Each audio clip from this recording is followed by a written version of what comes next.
জলে জলে না জ্বালায় লাভ নাই ভাই, যে পারে সব জায়গায় পারে। বরবাদের পরিচালক মেহেদী হাসান হৃদয়, তাকে নিয়ে যারা মজা করেছিল যে নাটকের পরিচালক হয়ে সিনেমা করতে গিয়েছেন, তারা আরো মজা করে বলেন যে সে কি এমন সিনেমা নির্মাণ করবে যে প্রডিউসার হৃদয়ের সিনেমাতে টাকা ইনভেস্ট করবে তার পুরোটা টাকাই বেচতে যাবে এবং পরিচালক সহ সেই প্রডিউসারের রাস্তায় বসতে হবে। আরো বলেন যে টুংটাং নাটকের পরিচালক হয়ে সে কিনা চলে গিয়েছে সিনেমা করতে এবং সেই হৃদয়ের পরিচালিত সিনেমার নাম হচ্ছে বরবাদ। আর এই বরবাদ সিনেমাটি সারা দেশে কি পরিমাণ সাড়া পাচ্ছে সেটা আপনারা খুব ভালো করেই জানেন।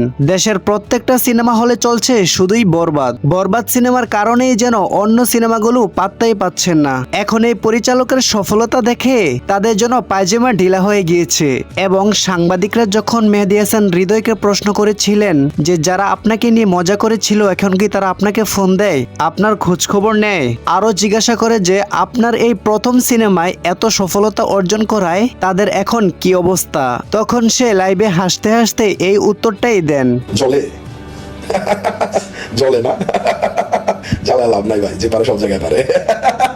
বরবাদ সিনেমা দেখে প্রশংসায় ভাসছেন অপু বিশ্বাস। অপু বিশ্বাস বলেন যে আমাদের বাংলাদেশের পরিচালক এমন একটা সিনেমা নির্মাণ করতে পারবে সেটা আমি কখনো ভাবতেই পারিনি। তার মানে আসলে শুধু বরবাদ আমি বলবো না, আমি বলবো যে তার প্রিয়তমার পর থেকে যে কয়েকটা সিনেমা উনি রিলিজ করেছেন সেগুলো দেখলেই বুঝতে পারবেন।